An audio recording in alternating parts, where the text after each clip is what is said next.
La costruzione dell'organetto si articola in diverse fasi.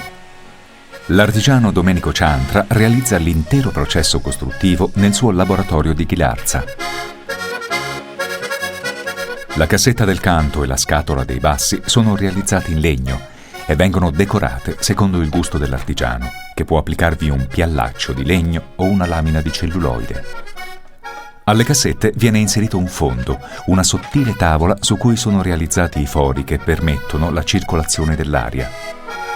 Sulla cassetta del canto viene poi applicata la tastiera, una tavoletta sagomata in legno massello sulla quale sono realizzate le scanalature destinate ad ospitare le meccaniche. Il meccanismo del tasto è dato da un sistema di leva semplice. Vi è un listello di legno a cui è applicato un bottone di madreperla su cui si innesta un'asticella metallica che culmina con un feltro. Quest'ultimo chiude ermeticamente il foro di uscita dell'aria e per questo è chiamato valvola. Alla meccanica viene applicata una molla che ne consente il ritorno alla posizione di riposo.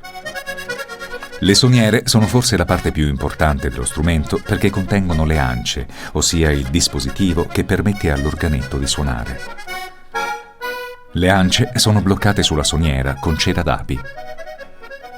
Le ance, dette anche voci, sono sottili lamine di acciaio armonico fissate su una piastrina di ottone o alluminio forato. L'ancia vibra liberamente grazie all'aria mossa dal mantice. Una singola ancia è formata da due linguette, ancorate sulle due facciate del piastrino metallico, in modo da suonare alternativamente con l'apertura o la chiusura del mantice. In posizione opposta alle linguette viene applicata una strisciolina di pelle o di polietilene che impedisce o consente il passaggio dell'aria a seconda della direzione in cui è azionato il mantice. La meccanica dei bassi è un po' più complicata.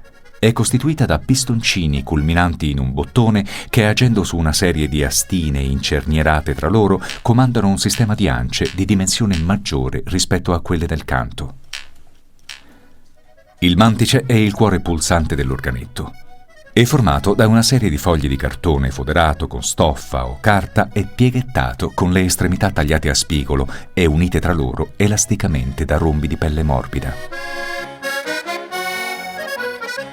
In corrispondenza di ogni piega vengono applicate le punte, piccoli angoli metallici che preservano il mantice dall'usura.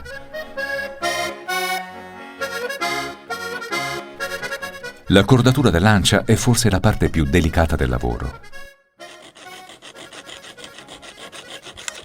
Domenico Ciantra si affida tanto all'elettronica quanto alla sensibilità dell'orecchio. L'organetto può montare più soniere contemporaneamente che, combinandosi tra loro, danno vita ai registri, ossia alle sonorità complessive dello strumento. Un costruttore di organetto potrà considerarsi soddisfatto quando il sound dei suoi registri incontrerà il gusto dei suonatori.